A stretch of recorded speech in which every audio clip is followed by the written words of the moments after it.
የእግዚአብሔርን ቃል እንካፈላለን። አምልኮ ሊድ ሲያረጉ የነበሩት ዘማሪዎች ሲሉ እንደነበረ እንደ እግዚአብሔር ያለ ማንም የለም፣ እንደ ኢየሱስ ያለ ማንም የለም። በየትኛውም ቃላችን እንዴትም አርገን ማንነቱን ልንገልጽ ብንሞክር የትኛውም ነገር it doesn't do him justice። እንዴትም አርገን ልናወድሰው ብንሞክር እሱን የእውነት መግለጽ የሚችል ነገር የለም። ግን ጌታ ኢየሱስ መልካም ነው፣ ጌታ ኢየሱስ ታላቅ ነው። ግን ምን ችለው እናረጋለንና ዛሬም ሌላ እድል ተሰጥቶናል ስለ ኢየሱስ ክርስቶስ አተኩረን ለማሰላሰል ስለሱ ለመነጋገር ነው በዚህ ቦታ ያለ ነው። እግዚአብሔር ይሄን እድል ስለሰጠኝ ደስተኛ ነኝ። መጽሐፍ ቅዱስ ያላችሁ ሰዎች ዮሐንስ ወንጌል ምዕራፍ 11ን ከፍታችሁ ብትቆሙ እንደተለመደው አብረን አንብበን ጸልየን ወደ መልእክቴ እንሄዳለን።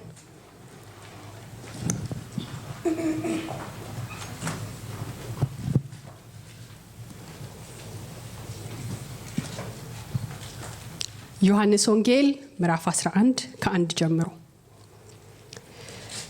በማርያምና በእህቷ በማርታ መንደር በቢታንያ ይኖር የነበረ አልዓዛር ታሞ ነበር። ይህች ወንድሟ አልዓዛር የታመመባት ማርያም በጌታ ላይ ሽቱ አፍስሳ እግሩን በጠጉሯ ያበሰች ነበረች።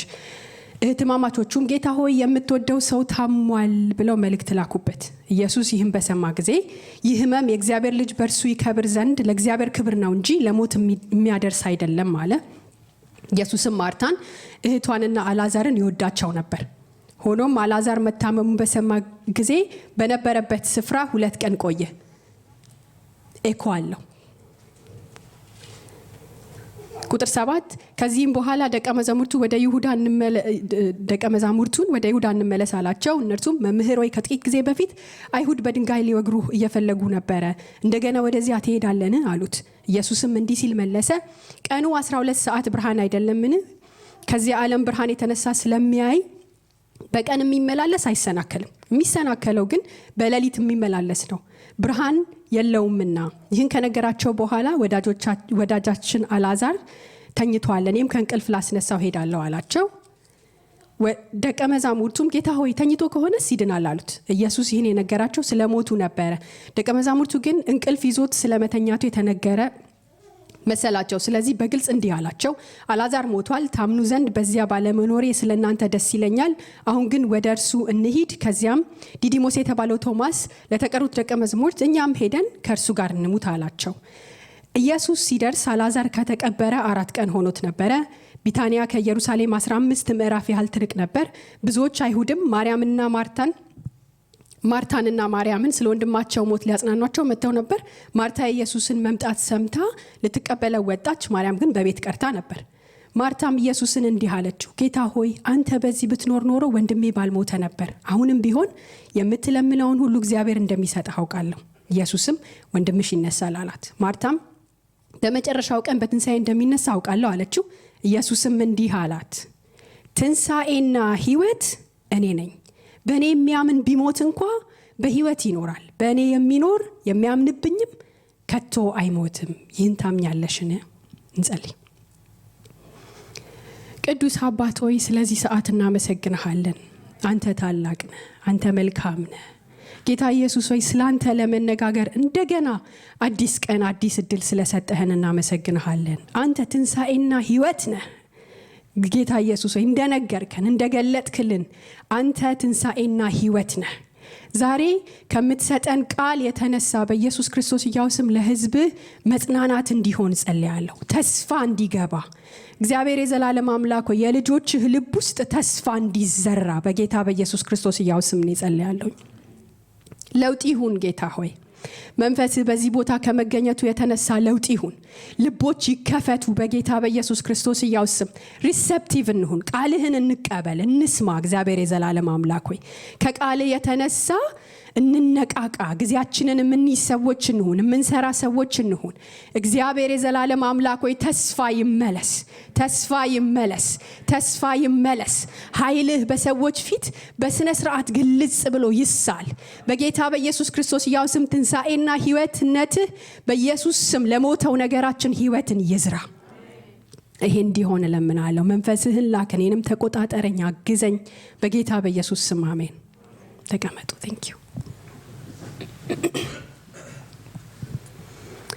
እሺ ይሄ የአልዓዛር ትንሣኤ ታሪክ ሌሎቹ ሲኖፕቲክ ጎስፐልስ የምንላቸው ላይ ማቴዎስ፣ ማርቆስና ሉቃስ ላይ አልተጠቀሰም እና ይሄን ያልተጠቀሰበትን ምክንያት የቤተክርስቲያን ትራዲሽንስ አንዳንዶቹ ኤክስፕሌን ሲያደርጉት ይሄ እነዚህ ሶስቱ ሲኖፕቲክ ጎስፐልስ ሲጻፉ አልዓዛርና ቤተሰቡ በህይወት ነበሩ እና ከአልዓዛር መነሳት የተነሳ በጌታ ብዙ ሰዎች እያመኑ ስለነበረ ይሄንን ታሪክ በእነዚህ ወንጌላት ውስጥ ካተቱ ይሄ ቤተሰብ ድጋሚ ታርጌት ሊደረግ ነው እና እሱን አቮይድ ለማድረግ ነው ሌሎቹ ወንጌላት ያልዘገቡት ሚሉ አሉ። ግማሾቹ ደግሞ እነዚህ ሶስቱ ወንጌላት ያተኮሩ የነበረው እንደ ሴንትራል ነገር ይጠቀሙት የነበረው የጴጥሮስን አካውንት ነው፣ የጴጥሮስን ትረካ ስለ ኢየሱስ ክርስቶስ ማንነትና የአገልግሎት ጊዜ እሱን የተጠቀሙትና ጴጥሮስ የአልዓዛር ታሪክ ሲፈጸም በገሊላ ለብቻው ተነጥሎ ሄዶ ነበረ። ጌታ ኢየሱስ ከሌሎቹ ደቀ መዛሙርት ጋር ብቻ ነበር የነበረው። ለዛ ነው ይላሉ። ኤኒዌይ እግዚአብሔር ይመስገን ይሄንን አንብበን በክርስቶስ ኢየሱስ የእግዚአብሔር ልጅነት እንድናምን አምነንም ደግሞ ህይወት እንዲሆንልን ዮሐንስ ወንጌል ላይ ተጽፎልናል እና ዮሐንስ ከሰባቱ ሳይኖች መካከል ከሰባቱ ምልክቶች መካከል ክላይማክሱ አድርጎ የመጨረሻው አድርጎ ያስቀምጥልናል። ከዚህ በፊት እንደተነጋገርነው ዮሐንስ ወንጌል ላይ ብዙ ሰባቶች አሉ አይደል? ከኔ ጋር አሁን ይዘን እያጠናን ያለነው ሰባቱን ስቴትመንትስ ነው። እኔ ነኝ ያለባቸውን ሰባት ስቴትመንትስ እያጠናን ነው። ሰባት ሳይኖችም አሉ። ውሃ ወደ ወይን ከተቀየረበት ሳይን ጀምሮ የተተረኩ ማለት ነው። ይሄ እንደ ኢንተርሴክሽን ነገር ነው። ሰባተኛው ሳይንም ነው ደግሞ የኢየሱስ ክርስቶስ አያም ስቴትመንትም አለበት ማለት ነው። እና እዚህ አሁን ያነበብነው ክፍል ምዕራፍ 11 ላይ የተጠቀሱ ልዩ ልዩ ልናስተውላቸው ልዩ ቆም ብለን ልናያቸው የሚገቡ ጉዳዮች አሉ። ከኔ ጋር እነሱን ጉዳዮች ነው እያነሳን የምንነጋገረው ዛሬ። የመጀመሪያው የፍቅርና ፈተና ጉዳይ ነው። ሜሞሪያችሁን ሪፍሬሽ ለማድረግ ከሁለት ጀምሮ ባነብላችሁ ይህች ወንድሟ አልዓዛር የታመመባት ማርያም በጌታ ላይ ሽቶ አፍስሳ እግሩን በጠጉሯ ያበሰችው ነበረች። እህትማማቾቹም ጌታ ሆይ የምትወደው ሰው ታሟል ብለው መልእክት ላኩበት። ኢየሱስ ይህን በሰማ ጊዜ ይህ ህመም የእግዚአብሔር ልጅ በእርሱ ይከብር ዘንድ ለእግዚአብሔር ክብር ነው እንጂ ለሞት የሚያደርስ አይደለም አለ። ቁጥር 5 ኢየሱስም ማርታን እህቷን አልዓዛርን ይወዳቸው ነበረ። ሆኖም አልዓዛር መታመሙን በሰማ ጊዜ በነበረበት ስፍራ 2 ቀን ቆየ ይላል። ከዛ ደግሞ ወረድ ብላችሁ ወደ 37 አካባቢ 36 አካባቢ ሄዳችሁ ብታነቡ አይሁድም እንዴት ይወደው እንደነበር አያችሁ ተባባሉ እና 37 ላይ ከነርሱም አንዳንዶቹ ግን የዓይነ ስውሩን ዓይን የከፈተ ይህ ሰው እንዳይሞት ማድረግ አይችልም ነበር ባይወደው ነው እንጂ ሚል ነገር አለበት አይደል? ካስተዋላችሁ እዚህ ክፍል ላይ ክሊርሊ እህትማማቾቹ የላኩት መልእክት ኢየሱስ ለነሱ ስላለው ፍቅር ያላቸውን ኮንፊደንስ ያሳያል። የምትወደው ናድረስልን ፈውሰው ምናምን አይደለም፣ ሌላ መግለጫ የለበትም። መንገደኛውን እንኳን የሚፈውስ ኢየሱስ ነው፣ የአልዓዛር ነገርማ አይሆንለትም። ስለዚህ የምትወደው ታሟል የምትላጭር መልእክት ነው ለኢየሱስ የላኩለት፣ በመውደዱ ኮንፊደንት ስለሆኑ ማለት ነው። ቁጥር 5 ላይም ጌታ ኢየሱስ ማርታን እህቷንና አልዓዛርን ይወዳቸው ነበረ ብሎ እነዚህ በቴምፐርመንት የሚለያዩ ፐርሰናሊቲያቸው የተለያየ የሆኑ ሰዎች ሌላም ቦታ የተጠቀሰ ታሪካቸውን ስታዩ ልታስተውሉ እንደምትችሉት የተለያየ ፐርሰናሊቲ ያላቸውን ሰዎች ኢየሱስ ይወዳቸው እንደነበረ ክሊርሊ ተቀምጧል። ሆኖም ግን አልዓዛር ሞተ።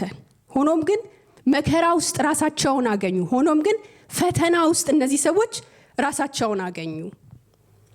በህይወት በተለያየ ሁኔታ ፈተና መከራ ወደ ህይወታችን ሲመጣ ኢየሱስ እኔን መውደድ አቁሞ ይሁን ትኩረቱን ተወወይ ኬር ያረግልኛል ወይ ብሎ የኢየሱስ ክርስቶስን ፍቅር መጠራጠር ሊቀል ይችላል። ይወደኛል ወይ ስቲል አለ ወይ ለኔ ትኩረት ስቲል ረሳኝ ወይ? እነዛ ሰዎች ታች ሲያለቅስ አይተውት ኢየሱስን እንዴት እንደሚወደው ታያላችሁ ሲሉ ኦዲየንሶች ናቸው የሚካሄደውን ነገር ያዩ የነበሩት። ግማሾቹ ደግሞ ዓይነ ስውር ያበራ ያቅተው ነበር። ባይወደው ነው እንጂ እኮ ነው በውስጥ ያለው አይደል? ፍቅሩ ቀነስ በቂ ባይሆን ነው። ግን ኢየሱስ ክርስቶስ ለኛ ያለውን ፍቅር በጤና በሀብት በብልጽግና በምቾት ወይም በመከራ መገኘትና አለመገኘት ለመለካት የተነሳን ቀን እንሸወዳለን፣ እናጠፋለን። ጌታ ኢየሱስ ክርስቶስ ለኛ ያለውን ፍቅር በማያሻማ መልኩ አንዴ ያሳይቷል፣ አንዴ ገልጾልናል። አንዴ የተካሄደ ልንክደው የማንችለው የማይገባንን ሰዎች ሰው ያረገበት መንገድ አለ። የዘላለማችን የተቀየረበት መንገድ አለ። ጌታ ኢየሱስ ፍቅሩን የገለጸበት የማያጠራጥር ደግሞ እሱ ብቻ አይደለም፣ አብሮን ነው። ጌታ ኢየሱስ ኢማኑኤል ነው፣ እግዚአብሔር ከኛ ጋር። እንደሱ እኮ ነው፣ እግዚአብሔር ከኛ ጋር ነው። ስለዚህ በምቾታችን በመከራችን ውስጥ ተነስተን ትወደኛለህ ወይ መዘግየት ሲያጋጥመን ሲሰማኮ ኢየሱስ ከአወዳደዱ አንፃር ካያችሁት የምትወደው ታሟል ሲባል ጣል አድርጎ ያዘውን ሁሉ ሮጦ እንዲመጣ ነው ኤክስፔክት የሚያደርጉ የነበረው። እንደሱ አይደለም እሱ ሪአክት ያደረገው። መዘግየት አለ፣ መዘግየት ሆኗል። መዘግየቱ ግን ጌታ ኢየሱስ እንዳለው ምንድነው? የእግዚአብሔር ክብር እንዲገለጥ ነው። ስቴጅ እያደረገ ነው፣ ለክብሩ ማሳያ፣ እምነታቸው እንዲጠነክር፣ በኢየሱስ ክርስቶስ የበለጠ ሰዎች እንዲያምኑ ለእግዚአብሔር ክብር መገለጫ ነው። እና አሁን ሰዓት ወስጄ ትንሽዬ ቆሜ ለእናንተ መልእክት አለኝ። በህይወታችሁ በተለያየ መልኩ ሰፈሪንግ ውስጥ እየሄዳችሁ ያላችሁ ሰዎች፣ በጣም ህይወቴ ኮምፈርተብል ነው የምትሉ፣ ጌታ ከእናንተ ጋር ይሁን፣ ተባረኩ። ሰፈሪንግ ያለባችሁ መከራ ፈተና ያለባችሁ ሰዎች መልእክት አለኝ እኔ ለእናንተ። ጌታ ረስቷችሁ አይደለም፣ ጌታ ይወድሻል፣ ጌታ ይወድሃል። ጌታ ለአንተ ትኩረት አለው፣ ያንተ ነገር ግድ ይለዋል። ዛሬም አይኑ ውስጥ ነህ፣ ዛሬም ልቡ ውስጥ አለ። ክብሩን ግን እንዲገለጥ፣ እምነታችን ግን እንዲበረታ ይፈቅዳል። አንዳንዴ በሰፈሪንግ ውስጥ እንድንሄድ ይፈቅዳል። የፍቅርና የመከራ ጉዳይ፣ የፍቅርና የፈተና ጉዳይ። ሁለተኛ ከቁጥር 7 ጀምሮ እስከ 10 እናንብብ። ከዚህም በኋላ ደቀ መዛሙርቱ ወደ ይሁዳ እንመለስ አላቸው። እነርሱም መምህር ሆይ ከጥቂት ጊዜ በፊት አይሁድ በድንጋይ ሊወግሩ እየፈለጉ ነበር፣ እንደገና ወደዚያ ትሄዳለህ አሉት።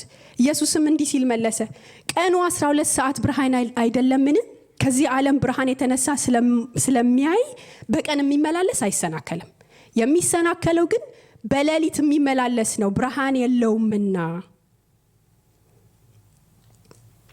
የሰዓት ጉዳይ ሁለተኛ የተነሳው ነገር፣ ትኩረት ልንሰጠው የሚገባ እዚህ ክፍል ውስጥ የተነሳ ነገር የሰዓት ጉዳይ ነው። ሰዓት አለ፣ ቀን አለ። 12 ሰዓት ብሎ ኢየሱስ የገለጠው ማለት ነው። ቀን የአባት ፈቃድ ሊደረግበት የሚችል፣ ጌታ ኢየሱስም የአባቱን ፈቃድ ያደረገበት፣ እኛም የአባታችንን ፈቃድ ማድረግ የምንችልበት ኦፖርቹን ታይም፣ መመላለስ የምንችልበት፣ መስራት የምንችልበት። ወደዛ አንድ ክፍል ገለጥ አድርጋችሁ ብትሄዱ የአይነ ስውሩና አይን ያበራበት ሰዓት ትዝ ይላችኋል።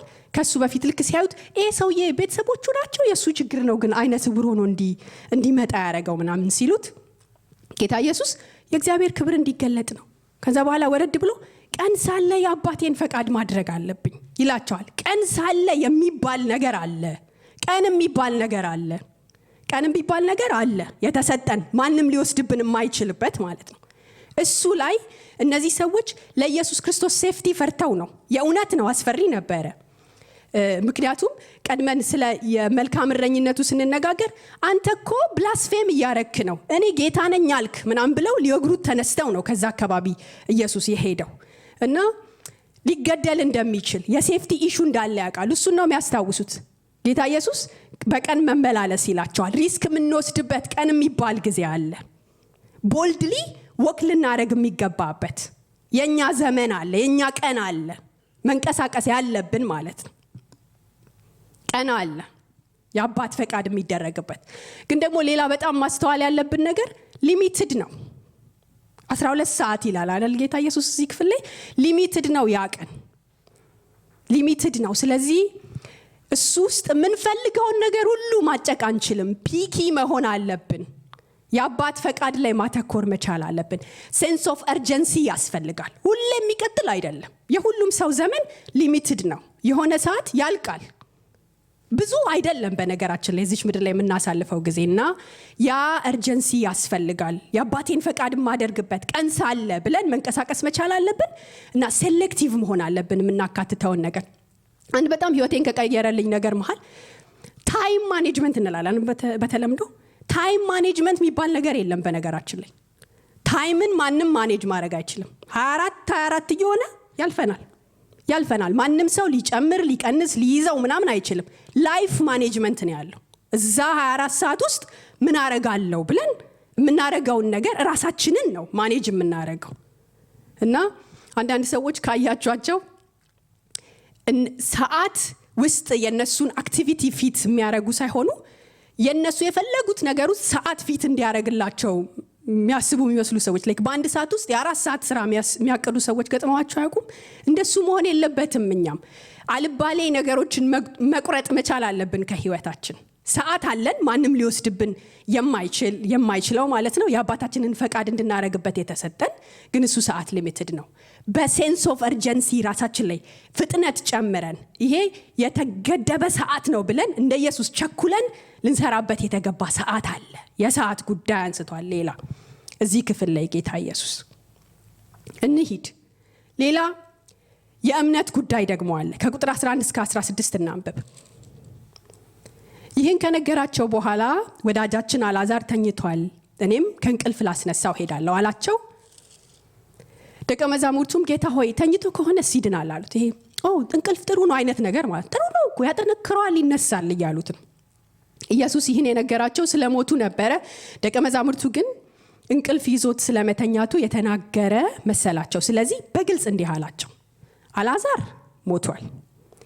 ታምኑ ዘንድ በዚያ ባለመኖሬ ስለእናንተ ደስ ይለኛል። አሁን ግን ወደ እርሱ እንሂድ።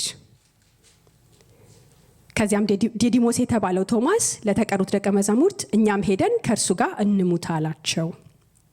ታምኑ ዘንድ ይላቸዋል። የእምነት ጉዳይ ሙሉ ምዕራፉን ስታነቡት የማርታ እምነት ላይ ሲሰራ ታዩታላችሁ። እምነቷን ስትረጅ ሲያረግላት፣ የተመልካቹ ደግሞ ይሄ የሚካሄደውን ነገር አልዓዛር ጋር የተያያዘ ተአምሩ ሲካሄድ ያዩ ስለነበሩ ሰዎች እምነት ሲጸልይ ታዩታላችሁ ጌታ ኢየሱስን። እዚህ ፓርቲኩላር ክፍል ላይ ደግሞ የተከታዮቹ የደቀ መዛሙርቱን እምነት በተመለከተ ሲያወራ እና ምልክቱ ሊካሄድ ስለሆነ ደስታውን ሲናገር ታዩታላችሁ። ጌታ ኢየሱስ ይሄ ፌዝለስ የሆኑ ሰዎች፣ ይሄ ስኬፕቲክ የሆኑ ጥርጣሬ ያለባቸው እምነት የሌላቸውና እስቲ የምትለው እውነት እንደሆነ አረጋ ፕሩቭ ዮርሰልፍ አይነት ነገር እስቲ አሳየን አንተ የምትለውን የሚሉ ሰዎች ለነሱ አክታ አያረግም፣ አይመቹትም። ማቴዎስ ወንጌል ላይ ሄዳችሁ ካያችሁ ክፉና አመንዝራ ትውልድ ይላል ምልክትን ይሻል። ይሄ ምልክት ራስን አሳይ ምናምን ብሎ ዴር ለሚያረገው ሰው የማሳየት ዓላማ የለውም። ጌታ ኢየሱስ ግን እምነት እንዲፈጠር ደግሞ ሞስት ኢምፖርታንትሊ እዚህ ክፍል ላይ እንደምናየው እምነት እንዲጠነክር፣ እምነታቸው ሌላ ሌቭል እንዲሄድ ያመኑ ሰዎች ናቸው። ኦሬዲ አምነዋል እኮ የጌታ ኢየሱስ ደቀ መዝሙር ናቸው። እምነታቸው ግን ሌላ ሌቭል እንዲሄድ ይህንን ተአምር ሊያሳያቸው ደስተኛ ሆኗል። ስለሌለው እዛ ደስ ይለኛል፣ ልታዩት ስላለው ነገር እምነት ስለሚጨምርላችሁ ደስተኛ ነኝ እያለ ይነግራቸዋል። ከዛ በኋላ ቶማስ እንሂድ በቃ ወኔታ ያላችሁ በቃ እኛም ከሱ ጋር እንጥፋ። ቶማስ ዲዲሞስ የተባለው ቶማስ በነገራችን ላይ ቶማስ በሂብሩ ዲዲሞስ በግሪክ ነውና መንታ ማለት ነው። አንዳንድ የቤተ ክርስቲያን ሰዎች መንታ የተባለበት ምክንያት ኢየሱስን በጣም ስለሚመስል ነው ይላሉና እዚህ ቦታ ላይ በቃኛ እንሂድ ምናምን መባሉ የተጠቀሰው እሱ ከሌሎቹ እንደውም ለየት ባለ መልኩ ሪስክ ውስጥ ይገባል በጣም ስለሚመሳሰል ከኢየሱስ ጋር የሚሉ ሰዎች አሉ። ኤኒዌይ ወኔታ ያላችሁ እንሂድ ከሱ ጋር እንሙት ሲሉ እነዚህ ሰዎች ይወዱታል። ስለሚወዱት ብዙ ነገራቸውን ትተው የተከተሉት ሰዎች ናቸው። ፍቅር አላቸው። ከዛ ደግሞ እዚህ ክፍል ወኔ አላቸው። ከዛ ግን ፈተናው ሲመጣ የሆነ ሰዓት ብትን ሲሉ ታያቸዋላችሁ። ፍቅሩም ወኔውም በቂ ሳይሆን ይሄ ታሪካቸው ኮምፕሊትሊ የተቀየረው መቼ ነው? ከትንሳኤውና ከመንፈስ ቅዱስ በኋላ ነው። የትንሳኤውን ኃይል የትንሳኤውን እኛ ላይ የሚገነባውን የእምነት ነገር መመልከት ትችላላችሁ ማለት ነው። እና ለነዚህ ሰዎች እምነታቸው ሌላ ሌቭል እንዲሄድ ያንን ነገር ለማድረግ ደስ ብሎት ነበረ። ሌላኛው ጉዳይ ያሁንም ቢሆን ጸሎት ጉዳይ ነው። ቁጥር 17 እስከ 22 እናንብብ። ኢየሱስ ሲደርስ አልዓዛር ከተቀበረ 4 ቀን ሆኖት ነበረ። ቢታንያ ከኢየሩሳሌም 15 ምዕራፍ ያህል ትርቅ ነበር። ብዙዎች አይሁድም ማርታና ማርያምን ስለ ወንድማቸው ሞት ሊያጽናናቸው መጥተው ነበረ። ማርታም የኢየሱስ መምጣት ሰምታ ልትቀበለው ወጣች፣ ማርያም ግን በቤት ቀርታ ነበረ።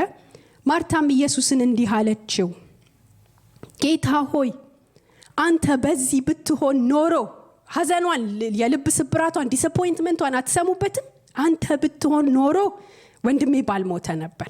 ቁጥር 22 አሁንም ቢሆን የምትለምነውን ሁሉ እግዚአብሔር እንደሚሰጥህ አውቃለሁ።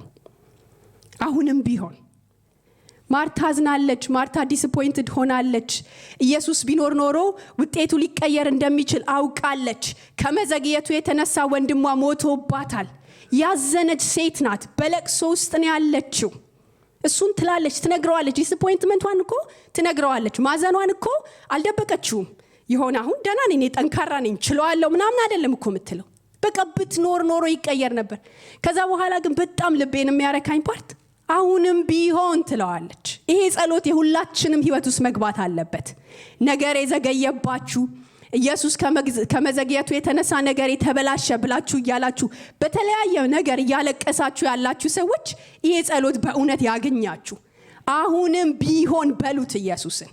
ይሄ አሁንም ቢሆን የአሁንም ቢሆን ጸሎት ካንተ ወዴት እሄዳለሁ ማያ ነው አለኩ። ይሄ አንኮምፎርታብል አድርጎኛል፣ ይሄ ዲስአፖይንትድ አድርጎኛል፣ ይሄ አሳዝኖኛል፣ ይሄ ያስለቀሰኝ ነው፣ ያስነከሰኝ ነው። አሁንም ቢሆን ኃይል ያንተ ነው። አሁንም ቢሆን እኔ ትንሽ ነኝ፣ አንተ ትልቅ ነህ ነው። እና የአሁንም ቢሆን ጸሎት ሁላችንም ውስጥ ይግባ። ኢየሱስ እጅ ላይ ውደቁ። እሱ የተአምር አምላክ ነው። ኃይል የሱ ነው። እንደሱ ያለ አምላክ የለም። አሁንም ቢሆን በሉ።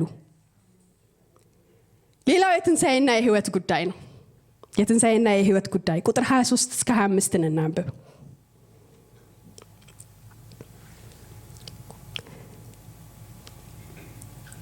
ኢየሱስም ወንድምሽ ይነሳል አላት። ማርታም በመጨረሻው ቀን በትንሣኤ እንደሚነሳ አውቃለሁ አለች። ኢየሱስም እንዲህ አላት፣ ትንሣኤና ህይወት እኔ ነኝ። በእኔ የሚያምን ቢሞት እንኳ በህይወት ይኖራል። በእኔ የሚኖር የሚያምንብኝም ከቶ አይሞትም። ይህን ታምኛለሽ ይላታል። ወንድምሽ ይነሳል ፕሮሚስ ነው። የሞተ ነገር አለ ከሄድስ ፋር ቱ ፋር ጋን በቃ ተስፋ የለውም የተባለበት። ኢየሱስ እንግዲህ የመጣው በአራተኛው ቀን እንደሆነ አንብበናል ቅድም። በነገራችን ላይ በአይሁድ አካባቢ ባለ እምነት እስከ 3 ቀን ድረስ የሰው ልጅ ነፍስ ከሰውየው ተነጥላ ሁቨር ታረጋለች ይላሉ። ጥላው አትሄድም፣ እዛው አካባቢ ትቆያለች ብለው ያምናሉ እነሱ። እና ከ3 ቀን በኋላ ግን በቃ የተደመደመ ጉዳይ ነው። እሱን ሁሉ አስጨርሷቸው ነው እንግዲህ በአራተኛው ቀን ነው የመጣው። እና ፕሮሚስ ያረጋታል። በጣም ተስፋ የሌለው የሚመስል ነገር ላይ ወንድምሽ ይነሳል፣ ወንድምሽ ይነሳል። አሜን። የሄደ የተሰበረ የጠፋ በቃ ዲስትራክትድ የሆነ የሚመስላችሁ ነገር ሪስቶር ይደረጋል ሚል አዲስ ቃል ያወጣል። አዲስ ነገር ለማስጀመር ማለት ነው። ፕሮሚስ እንደገና እንደ አዲስ ኃይል ስላለው፣ ኃይል የሱ ስለሆነ፣ እንደሱ ያለ አምላክ ስለሌለ ይነሳል ወንድምሽ።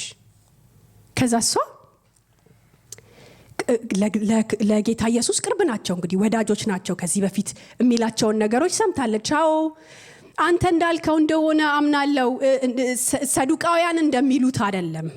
እነሱ የሙታን ትንሣኤ ምናምን የሚባል ነገር የለም ይላሉ። እንደሱ አይደለም። ይሄ በአይሁዶች ኢስካቶሎጂ ላይ የተመሰረተ እምነት አለ። አንድ ትንሣኤ የሚባል ኢቨንት አለ። ወደፊት የሚሆን የሆነ ቀን የሚከሰት ትንሣኤ የሚባል አለ። የሱ ቀን እንደሚነሳ ቃለው ይነሳል ወንድምሽ። አዎ ይነሳል፣ ግን የሆነ ቀን ነው። ኖ like meet the resurrection and life himself። ኢየሱስን ራሱን ትንሣኤና ህይወቱን እንኳን አገኘሁሽ ነው እዛው። ራሱን ማለት ነው። ትንሣኤና ህይወት ኢቨንት አይደለም። ትንሣኤና ህይወት የሆነ ነገር አይደለም። ኢየሱስ ራሱ ነው። ኢምቦዲመንቱ ኢየሱስ ነው። ትንሣኤና ህይወት እኔ ነኝ። የዛኔ ማስነሳት ከቻለ አሁን እንዴት ያቅተዋል? ያኔ እንዲሆን የሚያደርግ ከሆነ ዛሬ እንዴት ያቅተዋል? የሚያምንብኝ ቢሞት እንኳ በህይወት ይኖራል ይላታል። ትንሣኤና ህይወት እኔ ነኝ። ለሞተ ነገራችሁ ህይወትን መዝራት የምችል እኔ ነኝ። የሄደ ያበቃለት ለሚመስላችሁ ነገር ህይወትን ምሰጥ እኔ ነኝ። ትንሣኤና ህይወት ሌላ ነገር ላይ ኢቨንት ላይ ሰዎች እጅ ላይ ምናምን አይደለም ያለው፣ ኢየሱስ እጅ ላይ ነው። ኢየሱስ ደግሞ የቅርብ አምላክ ነው። ኢየሱስ ያንተ ነው። ኢየሱስ ያንቺ ነው። ኢየሱስ ከጎንሽ ነው። ኢየሱስ ከጎንህ ነው። ትንሣኤና ህይወት እኔ ነኝ። አይኖችሽን ከነገሮች ላይ አንሺ ነው እኮ። አይኖችሽን ሊሆነ ተስፋ የሚገኘው ሜቢ እዛኛው ኢቨንት ላይ ነው ምናምን ካልሽበት አንሺ፣ ኢየሱስ ላይ ትከይ። ትንሣኤና ህይወት ኢየሱስ ራሱ ነው። አሜን። ትንሣኤና ህይወት እኔ ነኝ ይላታል። ሌላ የተነሳ ጉዳይ አለ እዚሁ ጋር፣ የሞት ጉዳይ። ቁጥር 26 እስከ 27 ያለውን ስታነቡ በእኔ የሚኖር የሚያምንብኝም ከቶ አይሞትም። ይህን ታምኛለሽ? አሁን ጌታ ሆይ አንተ ወደ ዓለም የመጣ ክርስቶስ የእግዚአብሔር ልጅ መሆንህን አምናለሁ ትለዋለች። የሞት ጉዳይ በእኔ የሚኖር የሚያምንብኝ፣ በኢየሱስ ክርስቶስ ውስጥ መኖር የጀመረ ሰው የሚያምንበት ሰው ከዘላለሙ ጋር ኦልሬዲ ተቆራኝቷል። ዛሬ እኮ ነው ኢየሱስ ክርስቶስን ካመነበት ሰዓት ጀምሮ የሰው ልጅ ከዘላለሙ ጋር ተቆራኝቷል፣ ከህይወት ጋር ተቆራኝቷል። ስለዚህ ክርስቲያን ለሞት ያለው አመለካከት የተስተካከለ መሆን አለበት። በሞት ፍርሃት ውስጥ የሚመላለስ መሆን የለበትም። ለክርስቲያን ሞት አስፈሪ አይደለም። ለክርስቲያን ሞት ጥቅሙ ነው፣ የሚተላለፍበት ነው። ወደ አባቱ ፓለስ ናግባ የሚባልበት ነው። ጨለማ ድቅድቅ ውስጥ የሚወድቅበት አይደለም። የተስተካከለ መሆን አለበት። ለሞት ያለን አመለካከት እንደ ክርስቲያን ጥቅም ነው። ለክርስቲያን የምንሰራውን ስራ እንሰራለን። እዚች ምድር ላይ አባታችንን ፈቃድ እናደርጋለን። መንግስቱ ውስጥ እንኖራለን። በጽድቅ እንመላለሳለን። ብርሃኑን እናበራለን። ጨዎች ነን። ከዛ በኋላ የሆነ ሰዓት ወደ አባታችን እንሄዳለን። we get to see Jesus' face። ከሱ የሚበልጥ ምን አለ? የኢየሱስን ፊት ከማየት የሚበልጥ ምን ነገር አለ? ውበቱን ከማየት የሚበልጥ ምን ነገር አለ? ከሱ ጋር ከመኖር የሚበልጥ ምን ነገር አለ? ስራ ያለን ሰዎች ነን አለን፣ ግን አንፈራም። ክርስቲያን ሞት አይፈራም። ስለ ሞት አንስቶ ነግሯታል ማለት ነው። በኢየሱስ ክርስቶስ አምናችኋል? በኢየሱስ ክርስቶስ ውስጥ መኖር ጀምራችኋል? ከዘላለም ጋር ከዘላለም ህይወት ጋር አሁኑኑ የተቆራኘን ሰዎች ነን። ሞትም አያስፈራን ማለት ነው። የማርያም ጉዳይ ቁጥር 28 እስከ 32። ይህን ካለች በኋላ ተመልሳ እህቷን ማርያም 27 ላይ የረሳሁት ነገር አሁን ጌታ ሆይ ታምኛለሽ ሲላት፣ አሁን ጌታ ሆይ አንተ ወደ ዓለም የሚመጣው ክርስቶስ የእግዚአብሔር ልጅ መሆንህን አምናለሁ። ይሄ ሰሚት የምታረግበት መንገድ በጣም ልብ ይነካል። ማርያም ታምኛለሽ ሲላት የሆነ ነገሯን አሁን አንተ ወደ ዓለም የምትመጣው ክርስቶስ መሆንህን አምናለሁ። ይሄ ፓኬጁን አምኛለሁ፣ ዝርዝሩን አንተ ነህ የምትነግረኝ ነው።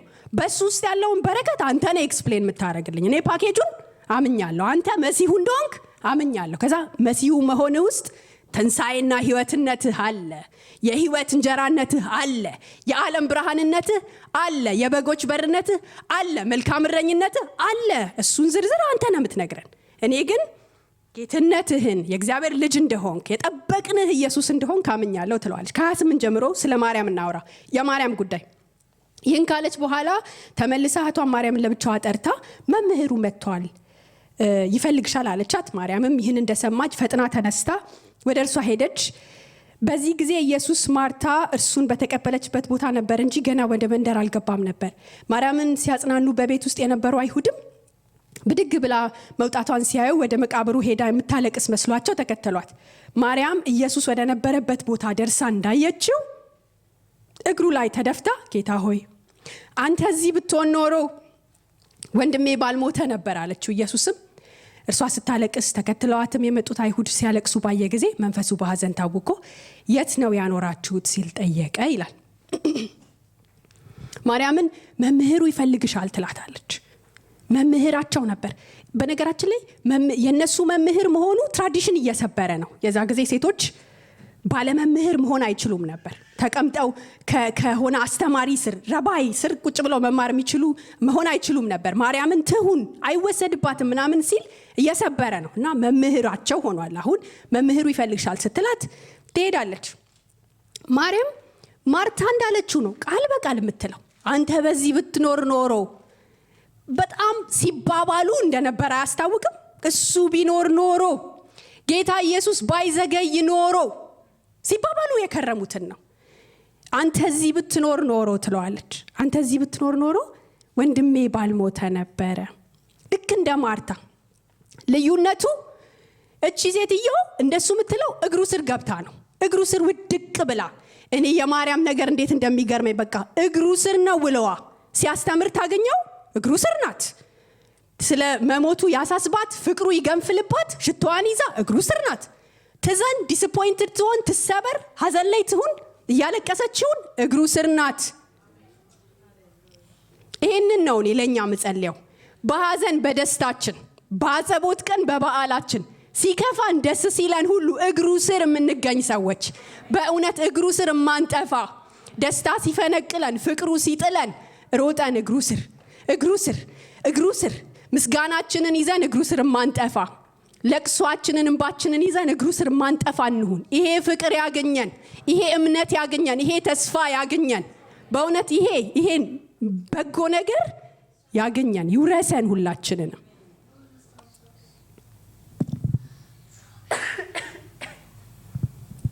ይቅርታ የሰሞኑን ጉንፋን። እሱ ተስፋ ያገኘን። እግሩ ስር እንዋል፣ እግሩ ስር ዋሉ፣ እግሩ ስር አትጥፉ። ሲደላችሁም ሲከፋችሁም ከፍ ሲል ዝቅ ሲልም ኑሮ በጣም ስሙዝ ሆኖ እየሄደ እንደው አየር ላይ እንደሆናችሁ ሲሰማችሁም ደግሞ በጣም ከብዷችሁ በኢየሱስ ዘግይቶባችሁ ቅር ያላችሁም ቀን እግሩ ስር አትጥፉ። ጉዳይ ቀጥሎ ያለው ጉዳይ ኢየሱስ የማንባቱ ጉዳይ ነው። ኢየሱስ ስለማንባቱ ደግሞ እንይ ከ33 እስከ 37 ኢየሱስ እሷ ስታለቅስ ተከትለዋትም የመጡት አይሁድ ሲያለቅሱ ባየ ጊዜ መንፈሱ በሐዘን ታውቆ የት ነው ያኖራችሁት ሲል ጠየቀ። እነርሱም ጌታ ሆይ መተህ ያሉት። ኢየሱስም እንባውን አፈሰሰ። አይሁድም እንዴት ይወደው እንደነበር አያችሁ አሉ። ከነርሱ አንዳንዶቹ ግን የዓይነ ስውሩን ዓይን የከፈተ ይህ ሰው እንዳይሞት ማድረግ አይችልም ነበር አሉ። ኢየሱስ ማንባቱ እንደሚያስነሳው እያወቀ እስቲ ቆም ብላችሁ ይዩት። በእንግሊሹ it's the shortest verse አጭሯ Jesus wept የሚለው በጣም አጭሩ መጽሐፍ ቅዱስ ውስጥ ያለ አጭሩ ቨርስ ነው። ብዙ ነገር ግን ልናገኝበት የምንችልበት ማለት ነው። አስቡት እናንተ ብትሆኑ ልታስነሱ ሰውን ሄዳችሁ ምናምን ቆይ አንዴ ደረቅ አርጉምባችሁን እስቲ ምናምን ምትሉ አይመስላችሁ? ቆይ አንዴ ማረገውን ነገር ታያላችሁ፣ አንድ ሚኒት ስጡኝ ምናምን። እኔ እንደሱ ምን ነው የሚመስለኝ? እንደሱ አይደለም። እሱ መፍትሄ እጁ ላይ እያለ እኮ ነው። እያለ ኮምፓሽኑ ይቀድመዋል፣ ርህራሄው ይቀድመዋል። ፔናችን ጋር አብሮን ይቀመጣል። ሀዘን ይካፈላል። በቃ የእናንተን የእኛን ሀዘን ይካፈላል። ሰው ነው የምናልፍበት፣ ይገባዋል እኮ ቀልድ አይደለም፣ የእውነት ነው። እንደሱ የሚራራ አባት ነው ያለን፣ የሚራራ አምላክ ነው ያለን። ምናልፍበት የሚገባው በሀዘናችን አብሮን የሚሆን እኛም በተለያየ መከራ ውስጥ የሚያልፉ ሰዎች ሲያጋጥሙን፣ ሀዘን ውስጥ የሚያልፉ ሰዎች ሲያጋጥሙን ከዚህ በጣም መማር ያለብን ትልቅ ትምህርት አለ። አንዳንዶቻችን ልክ እንደ የኢዮብ ጓደኞች አይነት ነገር ነው የሚያደርገን። እንደነ ቢልዳድ ምናምን ወሬያችን ረጅም ነው፣ ያዘነ ሰው ጋር ምናምን ሄደን። እንደሱ መሆን የለበትም። ቃላት ማሳጠር መቻል አለብን።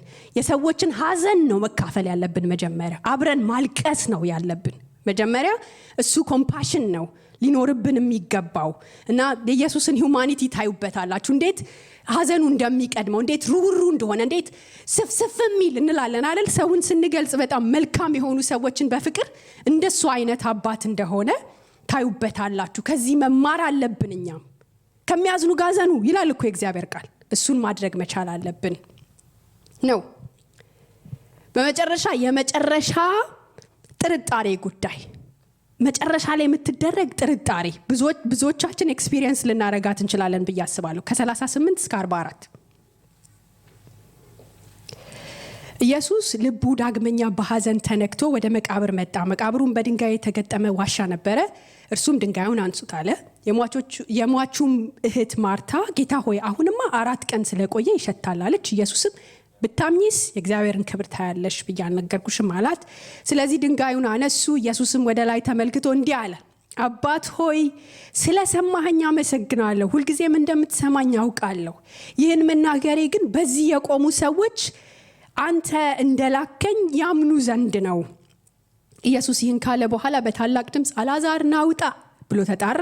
የሞተው ሰው እጅና እግሩ በቀጭን ስስ ጨርቅ እንደተጠቀለለ ፊቱም በሻሽ እንደተጠመጠመ ወጣ። ኢየሱስም መግነዙን ፍቱለትና ይሂድ አላቸው። አሜን።